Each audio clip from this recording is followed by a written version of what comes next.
All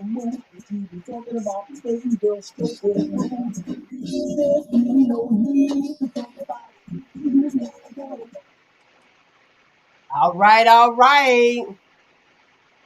All right, That all right. What's happening? that was my joint back in the day. Woo! Ah, Girl. definitely was. Definitely Woo. was. All right, lovely people, got a great show going on. Nate, you here? You with the people this morning? Okay, he probably ain't. We'll Yeah, wait. with the people. The papers, okay? He out and about doing what he does. Um, let's see if we could get this mic situation set up. Probably go out and come back in, and maybe it'll pick up because we can hear here, or maybe turn up. Is your volume up? Yeah, my volume is up. Can you hear There me? you go. I can hear you. There we go. I can't hardly hear y'all though. Oh, okay. Hold on. All right, there I we can go. hear Art. Okay, cool. We good. All right, because I we can hear him live. now. We live. We done. Mic check should have been at like 10 minutes ago. Microphone checker. Microphone checker. Listen, got a great show, like I said. Great show for you, lovely people. We're gonna talk about some things up in here. And today's show is called Doing Too Much. Y'all think we doing too much these days? Absolutely. Woo. What you Yeah. know Yeah, we what up, are. RJ? What's up, y'all? How y'all doing? I'm Thank, like, thank you for having me back. Huh? I said thank you for having me back. It's been a oh man, while. always, always, always. What's Okay. up? What's up, my girl Nicole? Look Nikki the voice. Woo! RP. at What's good, y'all? we doing it. That's what we got going on. We doing it, chilling, living life as we can, Exactly. No doubt. on a positive note always. That's what we got going on. So I got to talk about this football for a second. I got to.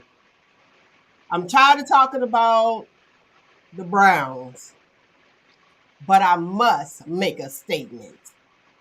You got so many people still focusing on Dylan Gabriel. They still focusing on the young man, telling them how horrible he is. The media is constantly going in and out regarding how awful he is supposed to be. Right. All right. The sad thing is this: is he getting any yardage? Not really. Is he doing horrible? Um, he's not making a difference. That's my thought. He's really not making a difference on the team because they're still phony. You know what I'm saying? Like the Browns is the Browns. Did you really expect anything else? That's where I'm at. I'm like, okay, Right.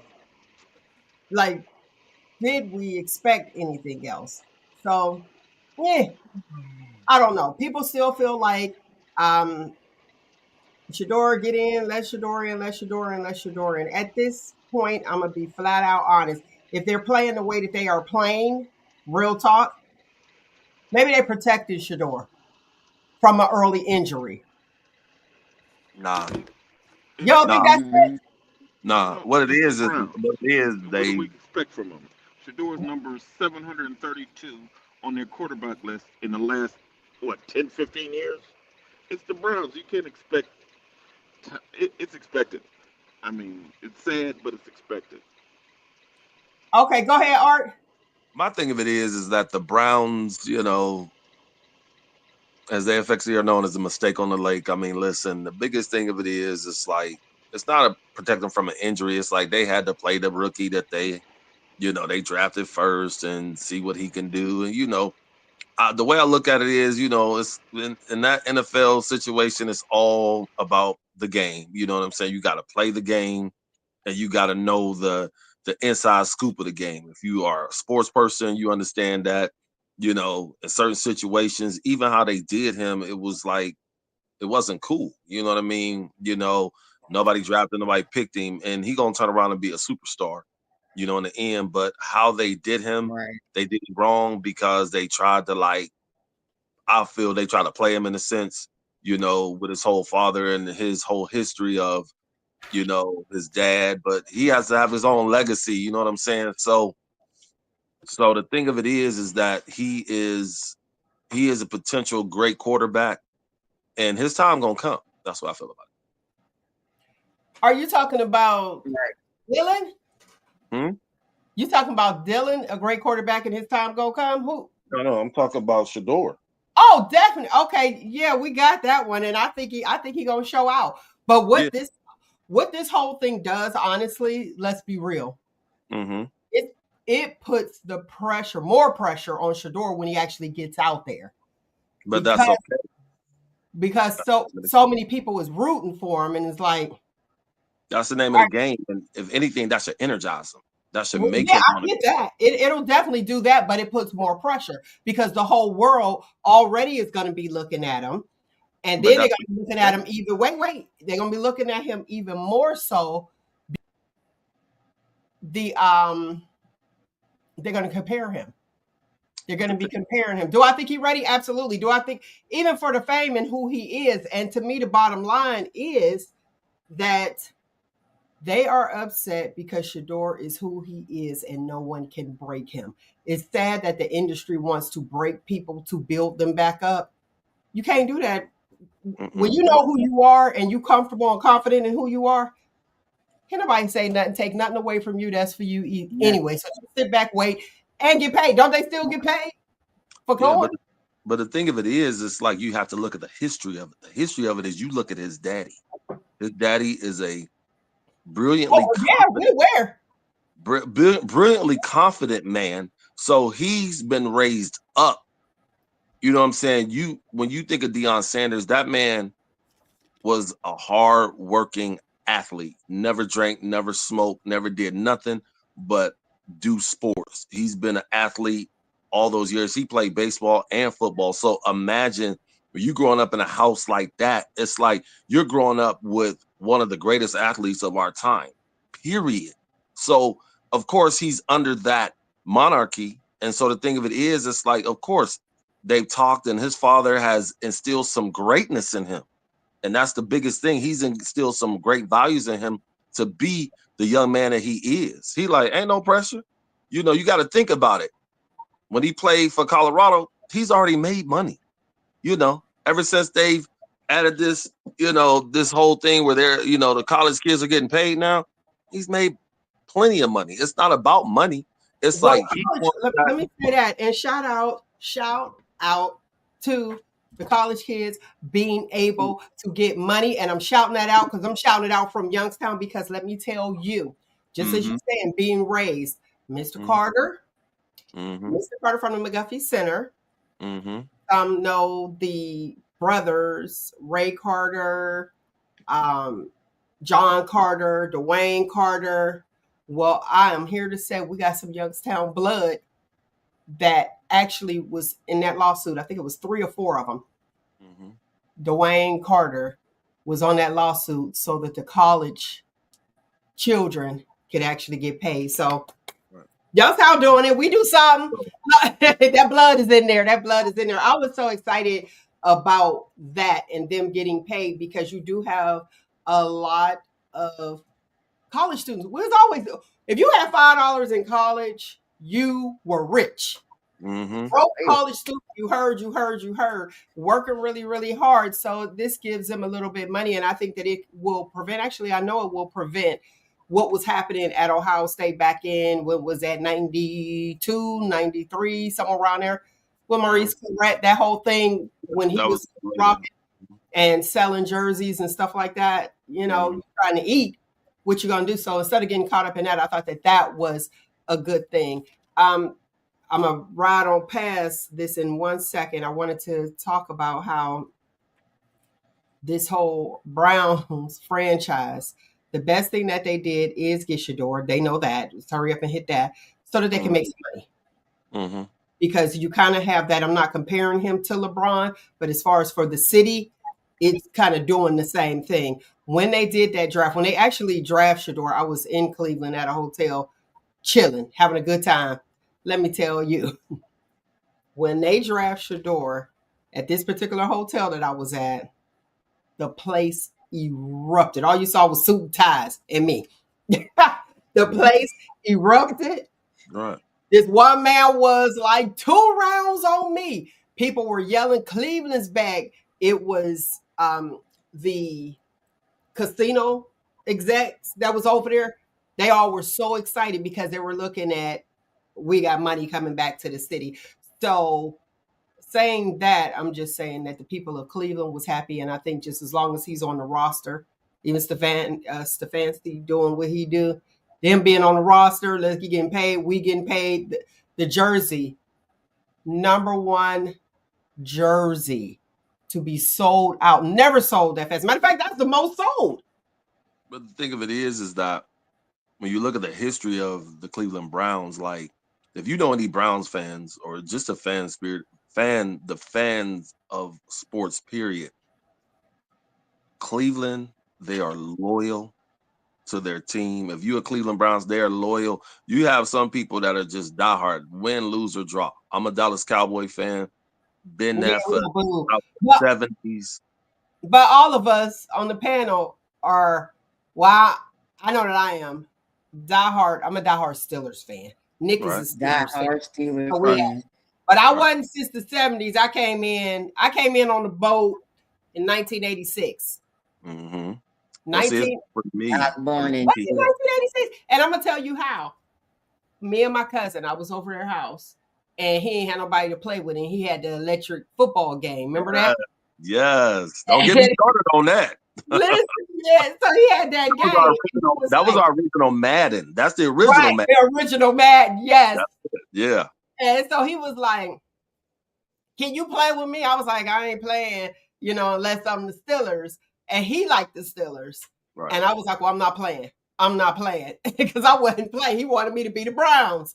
Right. Steelers. And he had painted them. Remember, they was all one color. He painted them.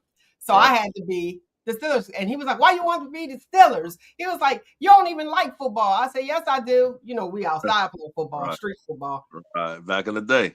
Yep. And I said, because I like their colors. And that's when and I won. Then that was it. I was Steelers all day, every day. Rest in peace, Mort. That's who it was. Well, let's start it out for me because I was watching the Dallas Cowboys, and one of my favorite players was Tony Dorsett because he was just a beast, know. So I just kind of fell in love with that whole, that whole crew. And mentioning electric football, one Christmas I got and that's when electric football boards and football men was just, everybody had to have it. So it was like that one year, I know they probably made millions because I know everybody in my neighborhood got a football board and teams. So the thing that we did was we used to like get together at somebody's house, bring our boards, bring our teams. And the first team I got was the Dallas Cowboys. And at the time, it was the St. Louis Rams, not the LA Rams. So so I've been in love with the Dallas Cowboys ever since then. So that's my squad. Okay, Nick, when did you become a fan? Well, I was born, unfortunately, I ain't gonna say unfortunately because fortunately, I was born into it. My family is a big Steelers family. Like, they don't play that. Like, we do have some cousins that like other teams. My one cousin, she a Browns fan. One cousin is Eagles fan. And it's like, what about you? Where did y'all come from? Born into it. I'm that hard. Born into it. Hereditary. It's hereditary. We be looking at the other ones like you was adopted. Y'all was adopted. Yeah. I'm convinced. All right, let me go to the comments. Tiffany Carter said, "I still have an electric football game in storage." Girl, don't tell nobody where your storage is at. For real. Those are really valuable now. They are. Nate said, "It's not loyalty, it's cult-like for the Browns." Oh, okay. He's responding to you, Ari, talking about this loyalty. Listen, I said it before and I'll say it again. If you marry a Browns fan, you have a spouse for life. And I'm with you. I am so with you, Art. they loyal. That's a loyal person. Date yourself a Browns fan.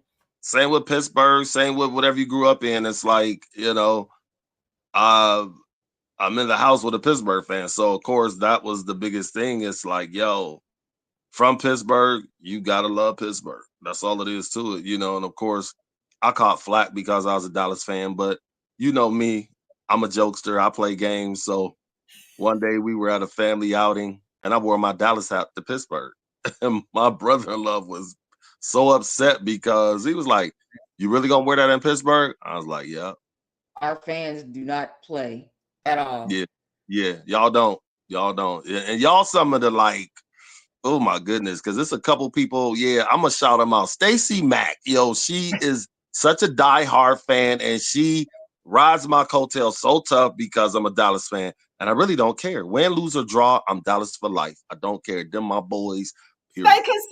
Stay consistent. So I guess you really can be upset with the Browns fans, but I'm a girl, and I know Nate is listening. Mm-hmm. If I started off as a Browns fan, I would have been left. I'm not committed. I'd have left for the colors alone. Mm-hmm. Colors. Yeah, exactly. You remember the Superstar popsicle, the red, white, and blue? When they came out with that yellow and brown, I wasn't even fooling with that. I was like, that ain't a superstar. Like, right. No, that's no Browns. No. You see, it didn't last long. It didn't last long. See, it didn't either. I don't know why they brought that out. That was terrible. Yeah, no. But when it comes to the Browns, like I said, Shador's going to have his time. That's the biggest thing. And what people need to understand is just, it's a waiting game. That's why he on the sideline chilling. He ain't frustrated. He ain't worried about nothing because the cooler head will always prevail. It's a money game. I'm telling you, that's all it's about, the money. Yes, it's money. It's a money game. Let me tell you what happened. I had a bubble that just said pop.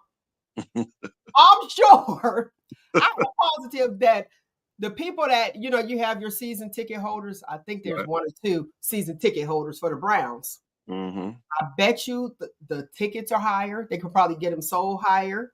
Absolutely. More people are going to the games just in case he get in. Nobody wants to miss. Think about it. Nobody wants to miss the very first game that he gets in. Because honestly, let's be real. Shador, yes, don't know you young man like that, but at heart, everybody's rooting for Dion. Absolutely. That's what it is. Absolutely. But it's bigger than that. It's bigger than that on the strength of that. If I'm not mistaken, I think he's supposed to start tomorrow against the Ravens. That's what I think the word is now. So the thing of it is, it's like, give this young man a chance. You know what I mean? Like, he's patient. He's in the cut. Like you said, it's a money thing. Like I said, he's not worried about. It's not about money. He wants to play. His heart is he wants to play. Money, right? Watch this. It's not about money. It's about he wants that. He wants to get out there and show the world I can do this on a professional level. Watch this though. Mm-hmm. So, like, I was thinking about picking up, going to work tomorrow. Mm-hmm. Now that you said he might play tomorrow, I might not pick up. See what I'm saying? Well, if I'm not mistaken, that's what my partner read yesterday on the internet. Like, he's supposed to start. Now, I did hear a lot of talk about it. I won't name the shows. And watching ESPN as I do, they were saying if they put Dylan in against the Ravens, they were talking about that. It was like, what are you going to see? We've already saw, because Dylan, to me, what I hear, like, how they splice it, so we don't know if all of it's true. But most times when you hear his interview, his post-game interviews, it's about what everybody else did. Mm-hmm. I don't hear, like, maybe next time, blah, blah, blah, blah. I don't hear any of that. I always hear what somebody else did, the offensive line, you know what I mean? I hear that. And that's the wrong thing. That's not a winning speech. Right. And that's the wrong thing that you do at a press conference. It's like, you are the quarterback. You are the general. You run the show. You know what I'm saying? It's in your hands. It is up to you to make sure that that ball gets into that receiver and that running back's hand to score those points. So any person that does stuff like that is, that's a poor way of, putting it on everybody else. You have to make the stats. You got to make those touchdowns. It is up to you as a quarterback. There's no excuses. If you listen to any other quarterback, they're not making excuses. They know what their assignment is. They know what their job is. They're on the sideline. They have their pads and they're looking at, the plays and what didn't go right, what should have went this way, what should have went that way. Their job is to constantly know their assignments and to perfect those plays to make sure that those things work. You know what I mean? That's their job. That's what it consists of. And exhaust all options, because Right. even if the play don't go the way it go, look for your open man. Like I don't play football. I'm not a quarterback, but come on, like all of us being radio personalities. If you have something planned and it's supposed to go the way it go, you be like, okay, wait a minute, plan B, and you better come with it because you have to present a show. Absolutely. You got to do your job. Let's go to the comments. Derek Clark said Dylan is too short. Is that why he's throwing short? Is that it? Probably so. Okay. Because you know what? Because wait a minute. Quarterbacks have to be. Wait. Mike Marsh. Mike Marsh said, I want a Shador jersey, but I can't do the brown and orange. I feel you. Okay, so you have people saying that he's been taking first team reps in practice. Yeah, okay. Little dude over the line. Hilarious. Okay, go ahead, Art. That's a good thing. If he already is taking first team reps, you know what I'm saying? That means it's about to eventually happen. So, but getting back to what I was saying, it's like you have to know what you're doing out there, and if he's taking first team reps, most likely they're going to bring him in. But what I was saying about the quarterbacks, a quarterback has to be tall. He can't be short because you have to see over the line. The lineman is like 6'3", 6'4", 200-300 pounds, so he has to be tall to be able to see the field and see where he's throwing the ball. Listen, the people in the back got to see where he's at. Exactly. Because if I'm a wide receiver, I'll be like, is that him? Right. You got to know what direction that ball is coming from, and if you're short, and like I said, a lot of quarterbacks are tall. They're not short. That's a rare thing. Nick, what's your thoughts? Nick always like blank. Right. Like we talk about the Browns. I don't have no thoughts about the Browns, but I will be rooting for them tomorrow against the Ravens because I don't like the Ravens that much. That's the purple Browns. I call them the purple Browns. They're the purple Browns. I really do hope they start Shador tomorrow, and like I need people to really remember that this young man is not his father. Please don't compare him to his father. No. His father gave him a good upbringing, but you do have people like that, just like everybody did with LeBron and his son. And then they want to talk about the son. He's not his daddy. He's okay. Let me speak to what you're saying. Here's the difference, and you're right. The difference: LeBron gassed his son up. I mean, like super unleaded. He gassed him up. He better than that's a lot of these players and all this other stuff. So yeah, we playing. I want to see him. He better than them. Okay, and that now everybody's eyes was on him. I never heard Dion say that he's the best in the league. He said, I have groomed him. That's what he said. I have groomed him. And to speak to that and being a great father, and I hear how, we all are talking about, how he was raised and all that good stuff. There's a lot of people that are right here in our own backyards and in our own yards who have raised their children very well. Absolutely. Very, very well. Great upbringing, the whole nine. And then, but the issue is the outsiders are looking at that child and are expecting who they were raised from and with. They are not that person. I learned that somebody mentioned this, and I'll just say it. They said, I am not you. This is true. And here's the thing. I didn't know the pressure was on them. I had no idea. Keyword is pressure. Huh? Keyword is pressure. Pressure, yeah. I had no idea that pressure was on them. Mm-hmm. And even when you look at, the reason I'm bringing that up is look at PKs, preacher kids. Mm-hmm. Same thing. It's a lot of pressure that are on them, and they are not their parents. And us, I'm Mhm. gonna say we as the community, the public, have the tendency to judge them as if Mm-hmm. they are who Mm-hmm. they were raised by. I guarantee you that, you know, Dion, and I'm just looking at his character. I know that he's had that talk with him, and I know he, because of the man that he is, like, I know he tells his boys, be your own man, because it's important that they can't, you can't never live up to that hype. You know what I'm saying? Bronny can't live up to LeBron James' hype. LeBron is his own person. They walk in totally two different pairs of shoes, just like Shador and Dion. Dion has done what he has done. He cannot expect to live up to his father's hype. He has his own legacy to build. And that's the thing Mhm. about it. When you live this life, when your parents brought you in this world, you are your own legacy. Once they pass on, and I just recently lost my eldest uncle, and I'm gonna use this as an example. He was 95 years old, and when he passed away, I thought about it like, wow. I'm like, now my cousins are the great grandparents or grandparents. So now that he's gone, now they stepped into that legacy because now they're the grandparents and now they're the great grandparents. So his legacy is over with.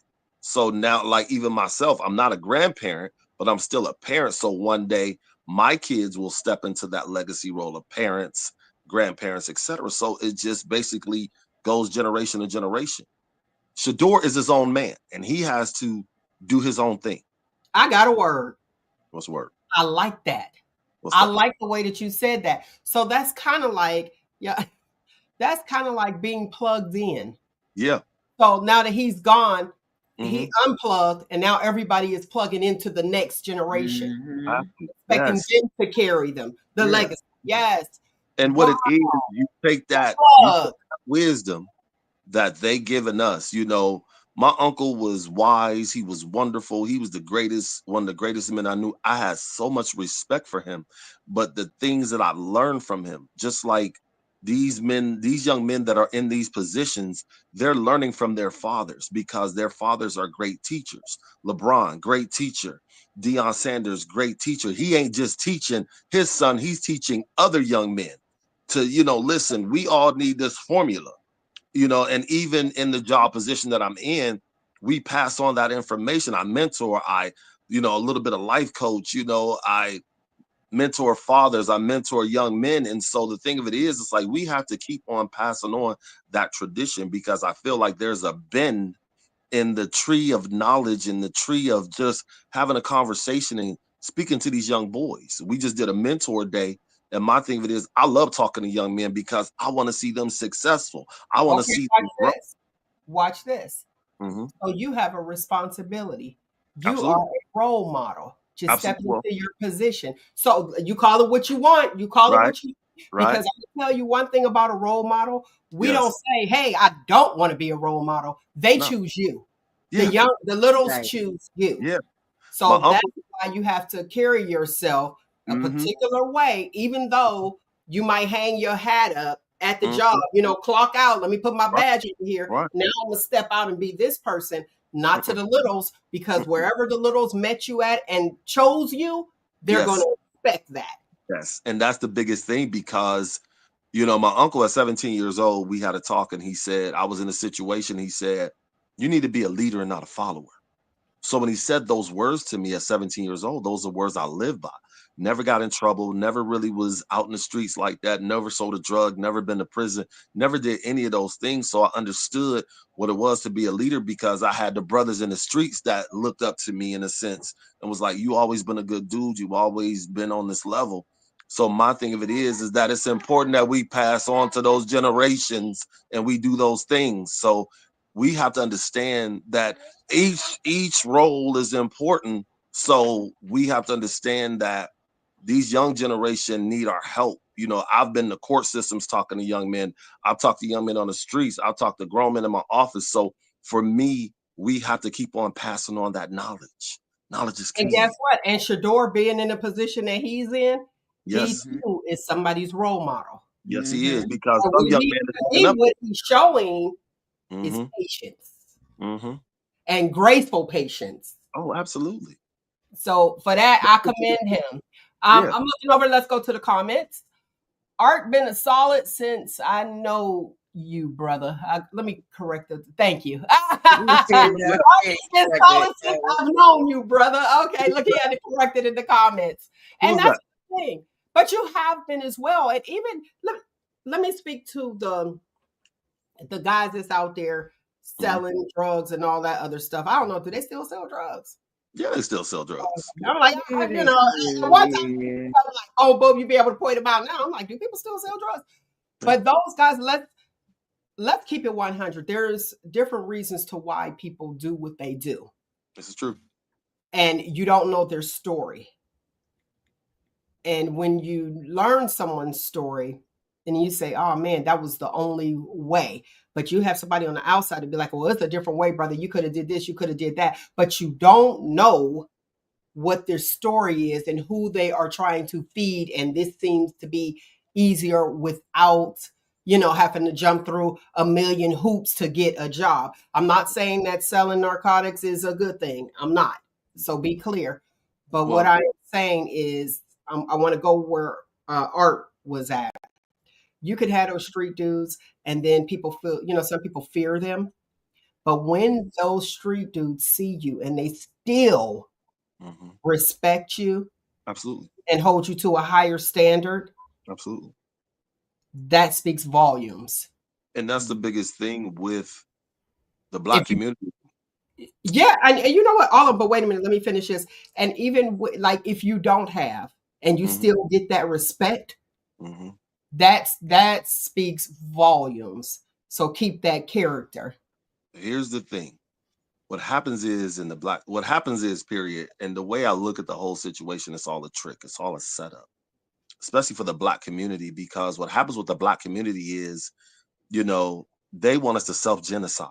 So of course they drop the drugs in the hood because they know somebody there gonna get into that mode. And what happens is, when you said earlier about people selling drugs, sometimes it's survival mode. And sometimes that's the only way. Well, we don't have a show on that because this ain't it. Look. We'll say that for the next one.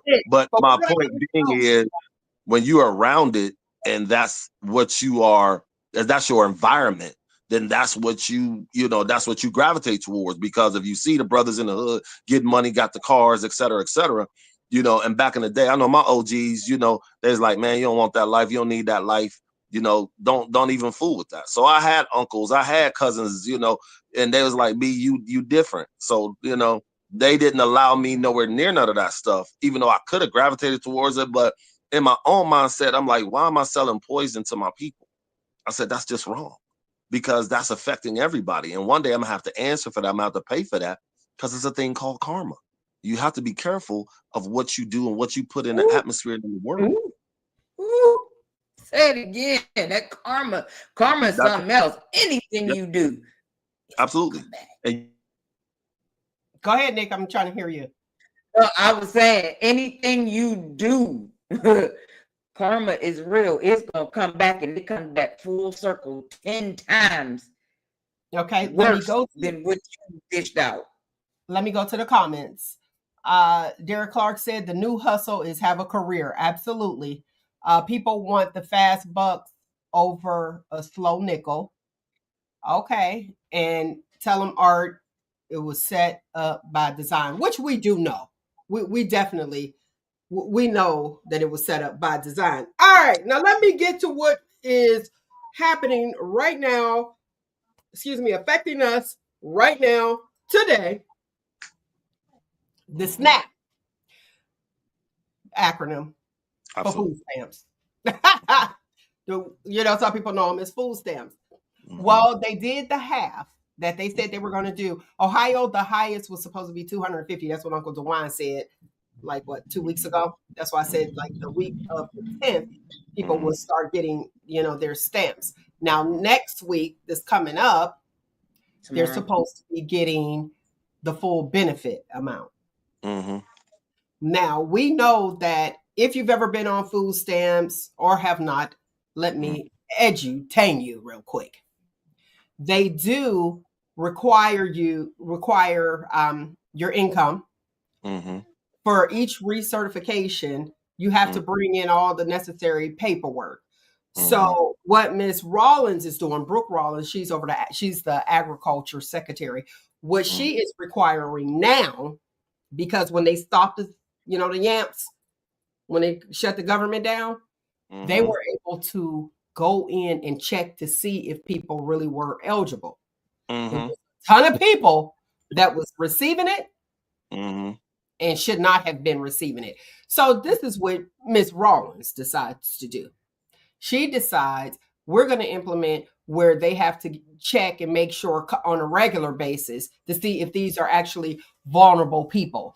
And when I use the term vulnerable, that's like if you're really in need. That's what we're using it as. So she's wanting more frequent recertification, more frequent viewing or reviews if these people are eligible. But she was saying every 6 months. I thought it was like every 6 months, or maybe it was every year. Every year. Now, here's the thing, though. It's a good thing to have, and you want to put it every 6 months, but you don't have the workers. You don't have the manpower. Exactly. So right back in the same boat. Absolutely. So next week, everybody should be having their stamps. Hopefully, especially during this holiday season. Absolutely. So eat up, be merry. What y'all wearing to the living room on Thanksgiving? 17 tomorrow. You hear me? What y'all wearing to the living room on Thanksgiving? Girl, I don't know. I just have a sweatshirt. I mean, my whole thing of it is comfortable, jogging suit or something. But as far as it goes, I feel like, America. Before you get there, I can't sleep on that. Sweatsuit, so we don't dress up anymore when we go to dinner? No, we're not doing all of that, man. I like if to be I go comfortable. to somebody's house, yeah. Now, yeah, if I'm going over somebody's house, yeah, I'm gonna throw something on. But if I'm at home, straight jogging suit, straight chilling. Because I'm watching football, I'm relaxed. You know what I'm saying? Now Christmas is a little different. I might throw on a little Christmas sweater or something, but Thanksgiving we chilling, we eating, we relax, we laying back. Unless I'm going over somebody's house to eat, then I throw it on. But beyond that, nah, we're not done doing all of that. Really? Okay. So when you're going to somebody's house, do you take something with you when you're invited to someone's house? Absolutely. That is the proper thing to do. If somebody invites you to dinner, hey, you either bring your best dish or a bottle of wine, or you ask them, hey, what do I bring? What would you like me to bring? Because and they say nothing. Or they say nothing. Then I don't bring nothing but myself. That's what just about Nick?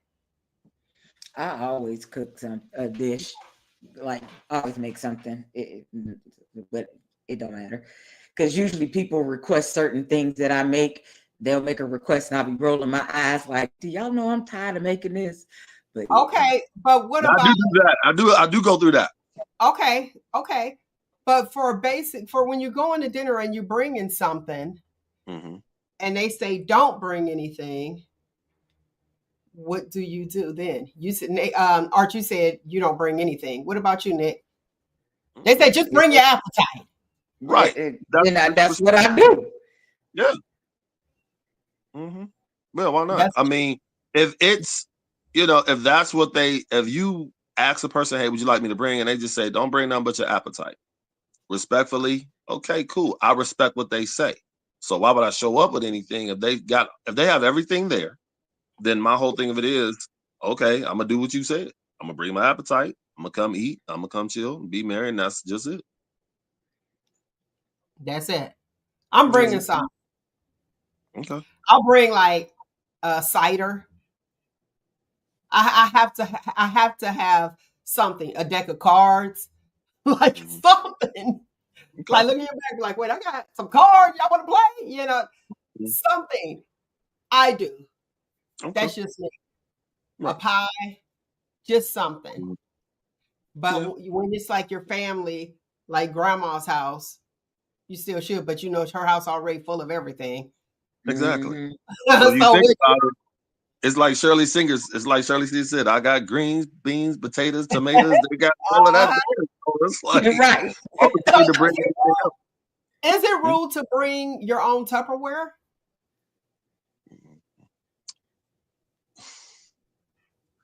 That's a tricky question. That's That's a a tricky hard one. Oh, okay. If I was invited over to your family's house for right. Thanksgiving, and I Uh, bring my Tupperware, would y'all be side eyeing me? I really would Not because really. my whole thing of it is I'm going to have some to go boxes. You know what I'm Oh, you saying? gonna And have some? Okay. I feel like if you come to Wait, my house, we got a run feast out. going on. Hmm? What did you No, say? go ahead, Run out. Nick. What? Now he finished his thought. Now what's yours? I said, but what if you run out? So No, yeah, no, bring your no. own. I'm asking you the question regarding: is it rude to I, bring your No, own no, I Tupperware? said it wasn't. No, it's not. Don't bring them I, in the I, house. Leave them in the car until they say you can pack. I think Then you it be like, kinda I'll be is. back. I'll go get my stuff. I think it kind of is because if you are having a soiree, if you're having Thanksgiving dinner or Christmas dinner, I just feel like you need to always have some to go boxes, especially if you're the host. As a host, you have to make sure that every base is covered. You know what I'm saying? So if you got folks coming over, you know you got all this food and you know you ain't gonna eat all the rest of this food. You make sure that you got a Sam's Club stock size of to-go containers. Just that simple. Because No, don't bring no containers in my house because I'm gonna make sure that you got excuse me to go container so that you ain't got to worry about bringing your own. where is this gonna be stored? At? Go That's ahead. what I'm These to-go saying. containers. What you say, Not Nick? not everybody. Like, what if you run out? Because you know you got some families that got some greedy folks, and they be making their a plate and making more plates, and so you know there are instances where you do run out of to-go boxes. So bring your own, leave it in your car, and just let that person know once everybody eat. I got my own stuff because my family is good for trading like the Tupperware dishes. Be like, girl, bring my stuff back. Nah, I got No, my own. no. Like I said, if you are the host, again, I say you make sure that you have things together. Okay. Because I got my family coming through, and I know, I don't want all this food in my house when I'm done. I'm gonna have, like I said, a Sam's Club big 50 stack of to-go containers because you're gonna have to put the food up. People gonna take food, you know what I'm saying, Mhm. home. So I'm gonna have enough containers. So you ain't Okay. gotta walk in my house with no containers. Okay. So you're speaking from your experience, your Yeah, people who all you invited. Let's yes. go to the comments. I would still bring something, even if it's a bag of ice. Ice is a great You one. can never go True, wrong with ice. true. Thank But you. Never I go like wrong with that one, ice. I got Tiffany. this one though. I got this one What you got? because a lot of times when you get there, somebody done forgot something. So my favorite episode of the Cosby Show was Somebody that forgot. What are you talking about? Somebody forgot something with what? at the house, like you be there when you go to the host house, like you said, ice. Uh-huh. What you get to the house. What else y'all need? Oh man, we need a bag of sugar because somebody making some lemonade. You know what I'm saying? So you may have to go run to the store and grab something. You know what I mean? Because sometimes I come in, y'all need anything else? That's usually the question. Oh, That well, we is need so another nice box of of you because I'm cornbread. not doing that. I'm not doing that. Now that's But I rude. still, You but invited it's Still you say technically, invited I'm me not over. doing it. it's No, wait. technically still bringing No, something. Art. No, Art. You invited me over. You got the to-go containers, and then you talking about we gonna make some lemonade. That lemonade ain't made already. But I'm just saying, sometimes there's that little extra need. They might need something else. They might not have enough of something, so you might run to the store, go get some. That's still bringing something. I technically believe. Aluminum foil. Yeah, That's the one. yeah, Oh, we done ran out of foil. That's the right, one. Yeah, a there you lot of go. people bring aluminum foil because they be Right, covering their own dishes with it. right, Listen, exactly. right, Nick. I'm with you. Put your Tupperware in the trunk of your car. I And ain't doing. if it's something that you like and they say, hey, I ain't you doing can take something with you and I don't have any. And then see, this is it. That's why it's a whole lot of Mitch Mac dishes in your cupboard.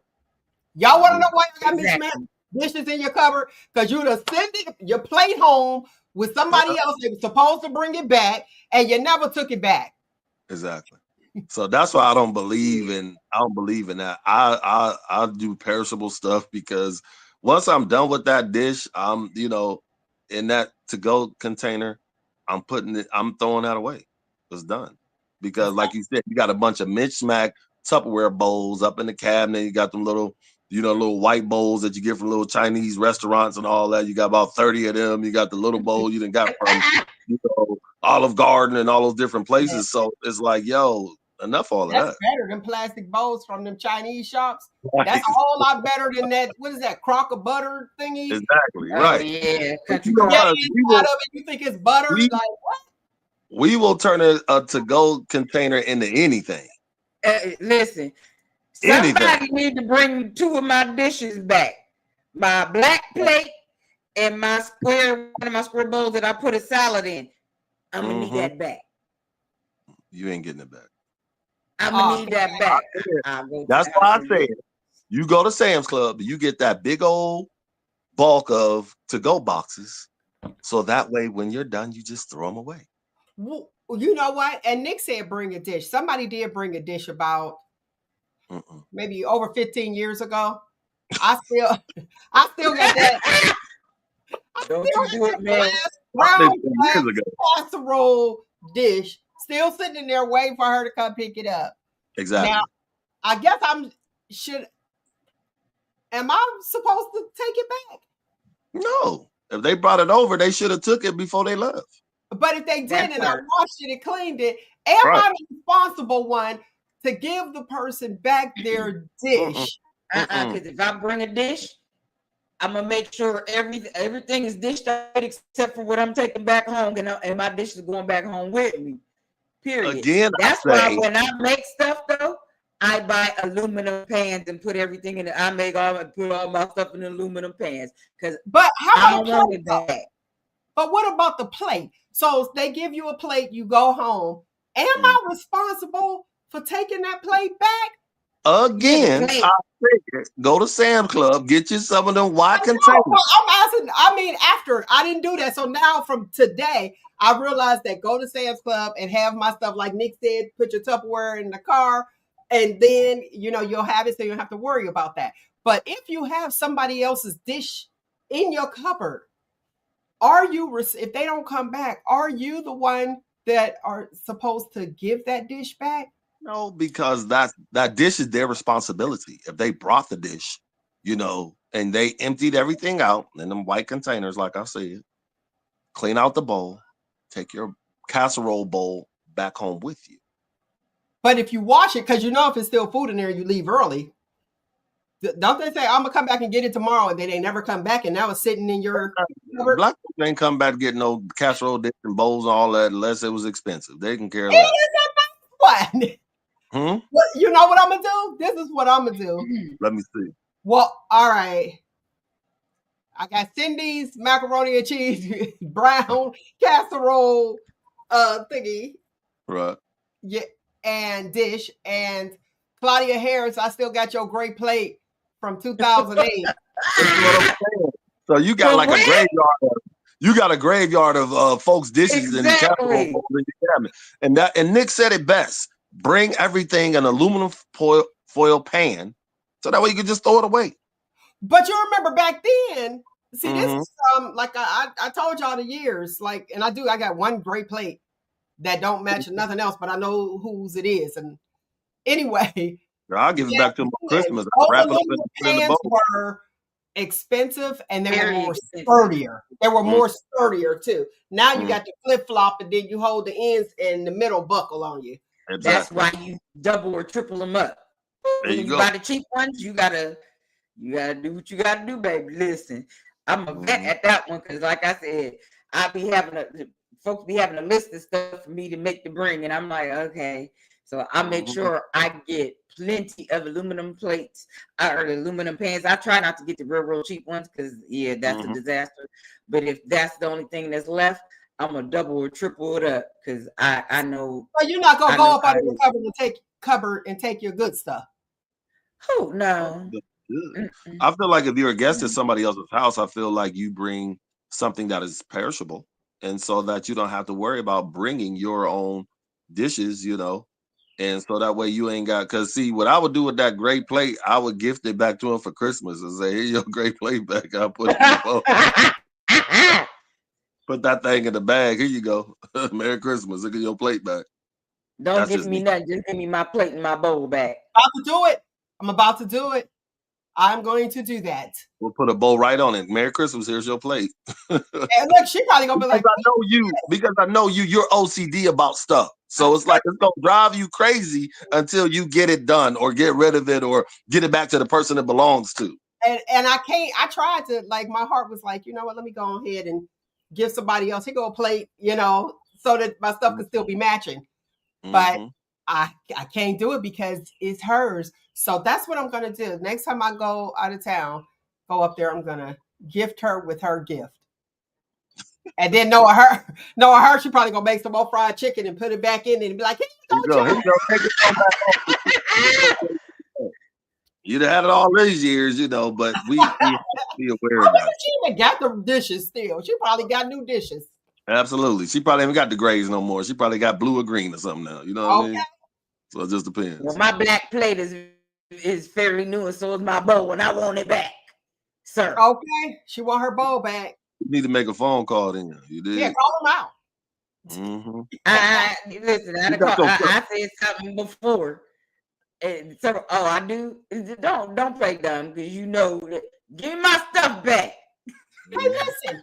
Do you remember when people used to just walk over to somebody else's house or go to and they're eating and they bring their food, their actual bowl, and they'll be eating something and stop by? If you lived in an apartment, you would kind of understand what I'm saying. Or if you live next door to somebody and say you outside and you go and talk, i.e., let's say you are talking to Poopy and he eating, and you go across the street or something and be like, hey, and you talking, and then you leave your bowl. Is that a give me? Or is it, dude, you left your bowl and give it back to him dirty? Do you wash it? No, that's a dude. Take your bowl with you. Like, don't be leaving that dirty bowl. What's wrong with you? I ain't washing that. You didn't bring me nothing to eat in it. Oh, if you ain't brought me nothing to eat, first of all, if you ain't sharing, take your bowl back home with you and your fork and your spoon. Listen to what I found out yesterday. This was just yesterday. I found out that people go and visit people with hopes to eating dinner at their house. I'm not saying all. I'm not saying all, but there's people that will go to their house during dinner time, visit. For niggas laughing. Listen, that's what I was appalled. I only did that to my grandma. Oh, you did? What? So, no, I need to know this. I need to really know this. So that was a deliberate act to just go, like you deliberately said, I'm gonna go over there around dinner time so they can ask me if I want a plate. I went over there and just like, Grandma, I'm getting me something to eat. I wasn't waiting for her to ask. Okay, that's what I'm saying. So a deliberate. That was an deliberate was to go get something to eat. But what about people that go to a friend's house or a relative's house, not grandma's, because y'all can split a piece of bread at grandma's house. To go deliberately during the time because you know that they're going to offer you something. But nobody will know my dinner times at my house, so you just ain't gonna show up on my porch and get no food. But you know what though? Or you're only child too, right? Absolutely. See, so that's probably why you were like, huh? I'm not. But even still, my thing of it is when I do cook, and somebody might pop up, I'm that person like, you want something to eat, like my uncle. That's what I'm saying. My uncle that just passed, you could not come to his house. I don't care what, if they're in the kitchen, if they're eating, I could have just left the old country buffet. And if they sitting at that table and they eating food, they're gonna go, hey, you want something to eat? And you better eat something. Okay, right. Now you got that. That's what people normally do.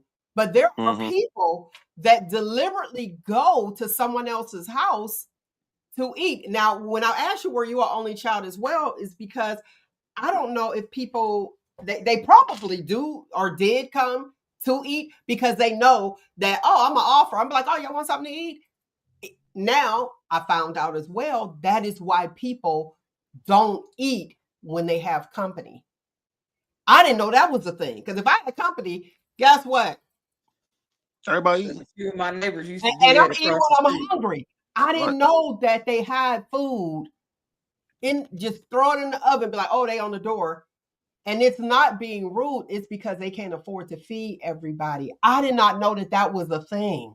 I just want to know what group of people this is, because this is all new to me. Listen, I found out yesterday. I was having that conversation. Go ahead, Nick. Please tell us. My neighbors across the street used to do that to us sometimes, especially when they knew if they knew my mom was making spaghetti or something. Next thing you know, here they come.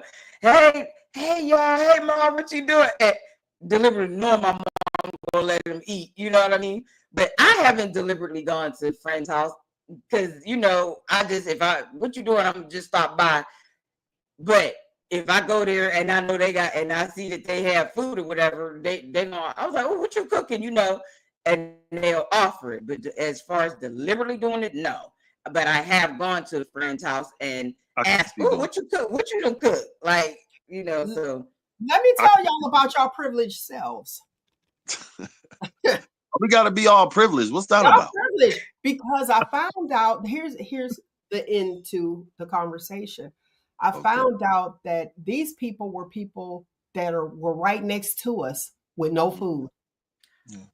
And starving, and you just looking because they playing with you. Everything is just like the same. Hey, how you doing? Da da da da. And that was their plan. And they really didn't have food. And it wasn't like, oh, they just greedy. I would just think people just come over. Hey, you want something? But my thing, I don't even know if I even offered. You had to say what you wanted. Like, you had to actually talk. Oh, you got something to eat? Oh, yeah, go ahead. Wash your hands. Go get it. You know what I mean? That was the difference. But there were people that I knew that when they shared it with me, I was outdone. Well, totally outdone. And one girl told me, because nobody really came into their house. Mm-hmm. She told me as an adult, she said, you were one of the only people that could come, that was the child that could come in our house. I said, really? She was like, yeah, you used to come and used to talk, boom, you were in and out. And she said, you were the only one that ever came to our house and never asked for anything to eat. And that's why my mother said, yes, she could come in. Had no idea that mom was making ends meet. I just wanted to play and talk. But if you know me and if you knew me before, I talked then and I still talk. Yes. I talk with Mel. There you go. That's how you got it. The biggest thing is that everybody, different strokes for different folks. It's heartbreaking to hear people that deal with those type of situations. Like I said, a lot of times we don't know what goes on between the 4 and the 2. You know what I'm saying? And there's right. the 4 walls. We weren't allowed to tell it. Now we're telling it. So the biggest thing is that if you don't know a person's situation, you know what I'm saying? Like I said, I'm the type of person, if you show up and I'm cooking, you can eat. I can really care less because I'm just that type of person. I'm going to feed you. Educate the people, Art. You said between the 4 and the 2. Can you let the people who don't know what that is? The 4 represents the 4 walls. The 2 represents 2 sheets. So my thing of it is, they don't know what goes on between your 4 and your 2. They need to mind their business. But the thing of it is, everybody has different situations. They do. And back then, it was whatever goes on in this house stays in this house. Yeah. Now, with that being said, do you think a lot more people would have eaten? Because real talk, we weren't trying to have nobody else's children. Right. Our parents weren't trying to raise nobody else's child. Who calling the children? Just come and get a plate and go home. Mm-hmm. Come over to the house, get a shower, go home if your water is off. It was more, we are a communal people. Right. We really are. And not like now I see people are saying what this person don't have and blah, blah, blah, blah. But before you go calling children's services, and I'm talking about because you may think they don't have food, things like that, not abuse. Mm-hmm. Well, that type of physical abuse or sexual abuse, not that deep. But it might be something where you can help. Instead of picking up the phone, calling on them, why don't you set a box on their porch? Thank you. Yes. And that's something that we need to get back to. We need to get back to being a community. We need to get back to being the village, because it takes a village to raise the village. Do.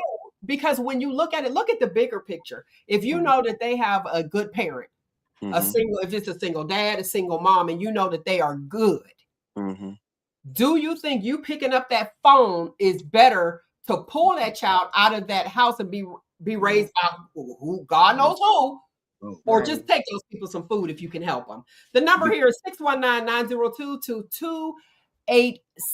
That's 619-902-2287. If you want in on this conversation, feel free to do so. Your girl's waiting with the phone on. The biggest thing is that what we have to remember is that we have to learn how to help each other. We're all human beings. You know what I mean? And it's like we all on this little green rock together, and we have to learn how to get along and work with each other and help each other, because a lot of times what happens is if I know a person is struggling, no, I'm not going to call the children's services. Let me hey, can I help you? Can I take you to the grocery store? Let's go get you some food. Do you need some soap? Do you need It's like help a person out, because it's about blessing and looking out for each other. It's not about separating families. It's like you want to keep the family together. Like I Do you said, for you think? to just do that is wrong. Do you think? And I got you, Nick. Do you think that's doing too much? Is what doing too much? Like taking a box of food next door or giving? No. Because if you think about it, history-wise, let's look at the times of We slavery. can't go back to history because we got to get Nick. Go ahead. But it's just real quick. It's like you have to look at it. Everybody collectively worked together, and everybody looked out for one another. You know what I'm saying? Even if you look at the African village, they all work together collectively. Period. And can you not put it on social media? Go ahead, Nick. Thank you. My thing is when Talk about that next. Right. When people do help out, you have those who take advantage. And that's what started breaking the village down, because you have people taking advantage. That's with anything. Like, because I'm the type of person, I'll give you the shirt off my back. And like, but if you start taking advantage, you know what I mean? Then yeah, that's when the monster comes out. And people, how do you know they're taking advantage of you? You can tell. You can tell when it's something more frequent, and you can always tell when people are starting to take advantage. And that's what happened to the village. Question though, does anywhere in Mahoning Valley do you guys have what's called blessing boxes? We got a whole bunch of boxes. Everybody's hand is out. We got a bunch of boxes. No, I'm talking about like throughout the city where people can put like perishable, non-perishables and things like that. We have places, but it's not called the blessing boxes. But there's so many places, and everybody's asking and asking and asking. And with that being said, since you brought it up, when you keep asking the same person for everything, then they have nothing and they have nowhere to go. Why? Because they make too much money. I done gave everything away, and now I can't eat and I can't get anything. The reason I was asking that question and wanting to go that way is because of the whole food stamps, the food stamp situation, the SNAP, supplemental. Wait, what Elliot put it on here for me? Supplemental Nutritional Assistance Program. When the food stamps didn't come, the yamps, that's what we call them, yamps, okay, with the book. When people didn't get their yamps, they were upset. So when you say using, you could tell when somebody is starting to take advantage of an individual that is donating. So you look at, here's a donation, here's a donation, here's a donation. Every month you get this donation from us taxpayers, and probably them too that's working, because not everybody that receives it are unemployed, okay? Then all of a sudden you don't get it. Now you're upset. So if you have somebody that's taking a box of food every month, it's routine for you to help, and then you can't help, instead of them asking, hey, they didn't drop off that box of food this month, I wonder how they're doing. They expect it and they get upset with you. That's a problem. And it happens often. That's a big problem, because taking advantage of people is not cool, because when you're making that sacrifice, you may not have much, but when you're making a sacrifice to help others, you know what I'm saying? And like you stated earlier, not doing it for the gram or doing it for Facebook, social media. It's not about that. I've done things for people where nobody knew but me and that person. It doesn't have to be, oh, well, look, I'm a good Samaritan. So what? You should always want to be a good Samaritan, want to help somebody. But I don't feel like people should take advantage of a person, because you do have to think about another person's well-being. If they made a sacrifice to help you, sometimes go back and sacrifice and help them is important. It's truly important. And you don't have to No, tell people. I'll tell you this though. Mhm. A lot of people that help other people, there's somebody that's close to them thinking that they always have it, but they don't know what they did for somebody else. Just because you're directly connected does not mean I keep giving to you. No, that's not how that works. And Mhm. that's not how tithing works. Mm-mm. And people think tithing is just monetary. But if Mm. it's on your heart to give somebody, I don't have to know what Art is going through to be like, you know what? Boom. I don't have to know what Nick is going through to be like, here goes some food. You know what I Mhm. mean? Because you know where it's coming from. And if it was laid on your heart, just go on ahead and do it. And if you can't pray for that person. Exactly. Anytime somebody is on your mind and you're thinking about them, reach out. If you can't reach out, pray for them. Or if they talk a lot, be like, I'm just going to pray for them because I ain't got that kind of time. That's true. Mhm. And like you said, it's just about, and when you're doing it from a real place, you know, it'll be reciprocated in another way when you just are just good people. My mother, perfect example, the most generous, most giving person in the world. And it's like I've watched her do things, and as a young man, I'm like, why is she doing this? But as I grew into it, man, I understood that's just who she is. And she's blessed because she's just done for people, not for any type of gain, but that's just the person that she is. She just loves doing and giving to people because Mhm. she feels like she's blessed. So she just does for people because that's what she wants to do. And and you know what people what? don't realize is when you do things and you're blessing someone else and it's coming from your heart because God Hmm. laid it on your heart, He gonna Hmm. bless you with 10 times more every single Absolutely. time. Absolutely. It's going to come back tenfold, as the Bible says. So Okay. you have to understand that, generosity is just giving without any type of expectation back. And I'll tell you what's offensive. What's offensive is when someone is doing and giving from their heart because they genuinely like you or want to do for you. The worst thing you can do is reject it. Yeah. Just take it. Yeah.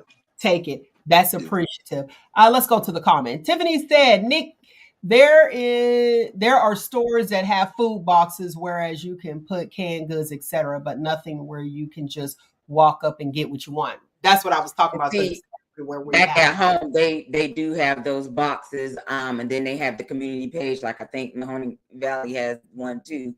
And I know people put stuff in there all the time, for people, and they'll put it on the page. The other day, she had cooked something. It was something simple, but she posted it on the page and she had it wrapped, individual plates wrapped up and said for anybody, because especially with all of this going on, anybody I get that's that hungry part. and don't have food, like she was like, and she took a picture of it. You could see plates stacked up, individually wrapped. She said what she made and said, it's still hot. There's a hot meal for you guys to go pick it up and get it. And and I know some people's leery about it, but that was something that she did not have to do. That was from her heart. And I think that was something like I said, she's gonna be blessed. She's gonna be blessed. Some people, like you said, leery about eating other folks' food, Oh, but that was something from the oh, heart that she did not have to do. Okay, hold on. Let me talk about that right there. That particular what she's talking about exactly what I was speaking of with Tiffany. There's places where you can put the food, canned goods, and you can Mhm. cook them yourself. That's why I said it's everywhere. They do have it. The issue that comes with that is people who are right there that really don't need, they go through the box to get what they They want. go and get it. And that's the issue. Now, for there's a lot of different places that cook and will feed the community as well. And if they have it, and if you want it, if you're really hungry, you're gonna eat it. Mm-hmm. But giving a turkey away, to the needy, do they even have a stove? Like, how they gonna cook this turkey? Those are the things that I think of. I was like, that's nice. You gave them the people under the bridge a turkey, but they gonna cook this mug? It's gonna take like 3 they're hours. gonna try to sell You it know to what I get some mean? money. So those plates where the food is already cooked, they are very, very helpful. Very helpful. Very helpful. And Now, then go ahead. We're talking about cooking, and cooking is that's such a sacred thing to me because when you're cooking, I believe that you have to cook from your heart and you have to cook with love, and you have some people that do that, you have some people that don't, and when it's good, it's good, but I just believe in when you're doing things of that nature, it's like that's from the heart, like you were saying about the lady giving the plates out, because you have some people that can just genuinely throw down. You want to eat everything that they cook because they're cooking with love, and that's important. So, are you saying that if the food is nasty, they was angry? No, I'm not saying that they were angry. That's just like sometimes people can't cook, but they're trying to do it from the right perspective. But sometimes they don't, know exactly the right ingredients to put in and make it taste good. My definition of cooking is this: when you cook, I believe it's supposed to be tasty. You know what I'm saying? So it's important that it tastes good more than anything. Taste is usually seasoning, and everybody that's cooking now is caring about what everybody else got going on. My thing, which means it's seasonless. Mm-hmm. And they're like, oh, they might have high blood pressure. Here's the thing, they might have high blood pressure, diabetes, high cholesterol. So you're not cooking with butter, salt, or sugar, but you're feeding these people. How many plates you gonna have left over? Here's what I'm being for real, because they're taking the food and probably throwing it away. So now they just wasted a plate. Mm-hmm. People know what they are able to eat. I was gonna say that. So can you cook the way that you cook, ladies and gentlemen? And I know, guess what? I shouldn't eat that. I better get one candied yam and not 3. You know what I mean? Because I know what I'm able to eat. Mm-hmm. But cooking is cooking for everybody, the masses, based off, and you're not cooking. It's like cafeteria, hospital food, and you season it yourself. Just cook the way you cook, and then they'll go to you. They'll gravitate and be like, oh, okay, I like the way her food tastes, and blah, blah, blah. We know what we're responsible for. Like this, we cook vegan meal without oil. Okay. So people who don't eat meat or who are vegan, guess what? Bam, there you go. And if you want it, you'll go ahead and grab it. Exactly. Like cook how you normally cook. Folks know what they can and cannot eat. If it's something you can't eat, then don't get it. People need to be held accountable for what they ingest. Like I need to be held accountable for what I'm putting in my mouth. You need to be held accountable for what you're putting in your mouth, not the person that made it. You. That's why I believe on Thanksgiving and just eating, period. I tell everybody, I don't care whose house it is. I'm like, listen, and I make this announcement. I don't care where I'm at. If we're having dinner, eat in moderation. You do not have to fill your whole plate up with everything. Okay, we know you love macaroni and cheese. Plate monitoring. I'm filling it up. But here's the thing. If you just take a little bit of everything, you'll be full. Okay, now you see that? See, that's the stuff I'm talking about. It's men out there that will go on a date and watch what a female puts on her plate, or how much she eats. Does she take it in a doggy bag? Brother, did you bring me to dinner to just sit here, or are you micromanaging my plate? And this is I'm not talking about that with you per se, but here's the deal: you worry about what I got on my plate. You bigger than me. That's right. Because sir, we couldn't even sit at a booth because you was stuck, and you worry about what I got on my plate. That's a between the table, like, oh, I can't get in here. Let's go sit at the table. That's a whole nother topic, Mel. You know that. A whole another one. Let's move on. Let's get to these Dollar Generals that's just imploding everywhere. Dollar General, just pop up, go to sleep, wake up, bam, you got yourself a Dollar General next door. Well, in the middle of nowhere. In the middle of no, but they have them in the middle of nowhere, and they're trying to put them in the middle of historic build places, like historic buildings, historic houses. They just want to put them next door. Well, Uniontown, the residents of Uniontown, Pittsburgh, said, no, you're not going to build a Dollar General right next to this historic home. So they're fighting. Here's the interesting part and the reason I brought it up. In our communities, we just go to sleep, we wake up, and bang, there's a Dollar General. They talked about it already, though. That's why it's very important to go to those city council meetings. It's so important to know what's going on. Or get back to with the neighboring thing, having a neighborhood watch. And it's usually the home owners that really care. The renters don't care. They're like, okay, I'm renting. The home owners is like, wait, my property value is getting ready to decrease because you're putting this store here, which is going to get what type of community is going to shop here. Exactly. I shop at the Dollar General, but listen, I ain't even gonna lie. Remember when the Dollar General first started? When they first came, the floors was clean. Now they looking like Family Dollar. Family Dollar had the dirtiest floors I ever seen in my life, and I said I won't step foot right back in. Do. And that's crazy because them outfits that they sell, mall prices, and people thinking they're getting a deal. Just letting you know, mall prices. A lot of things are going up. But besides that, the Dollar General, let's talk about the property value and what we need to do to prevent the property value in our neighborhoods from going down. And if you are a renter, get involved. Get involved. Nobody wants to be involved. Nobody want to be the neighborhood watch because you remember they used to be driving around in the car in the middle of the night. And you'd be like, what car is that? Well, they don't do that anymore. I haven't seen it. You see somebody just riding up and down the neighborhood. Look, the thief in the neighborhood was like, well, they go to bed.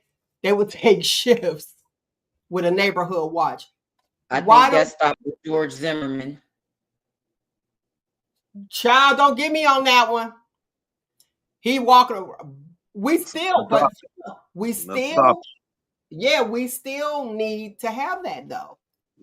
Not to do the George Zimmerman. You see what his life is coming out. But I feel like, why do you think that stopped? I feel like technology has taken over. Because now everybody has Ring cameras. They have cameras on their houses.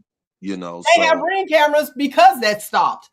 Exactly. So because of those particular things that we had, like you said, the neighborhood watch, somebody riding down the street, the little lights on their car and stuff like that, and now technology has came about to where everybody has a Ring camera.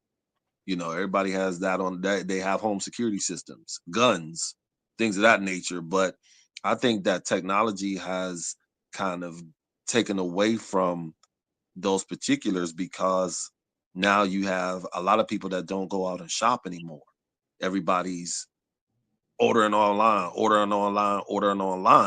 and then they got the packages out the door. Now the thief like, oh, okay, y'all got the package at the door. Let me go ahead and steal the package. Now they're putting up the Ring camera to say, oh, okay, well, get away from my door. So now that you're basically your own neighborhood watch. Yeah, that's true. Because you don't have to be there to talk to that person. Exactly. Get away from the door or I'm calling the popo. Ooh, like, bye. Yeah. So that's basically what happened to it. All right. And them Ring cameras can catch a lot of stuff in the neighborhood. And there's several neighbors in the neighborhood have a Ring camera. Oh, you can catch a thief.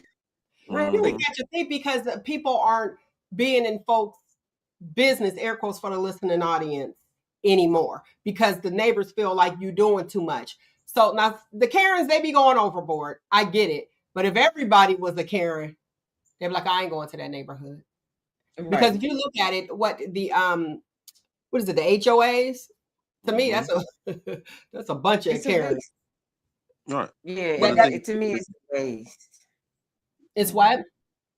It's a waste to have an HOA. Okay, to a certain extent, but I think that people aren't doing, neighborhood watches and stuff like that anymore because they're afraid of retaliation.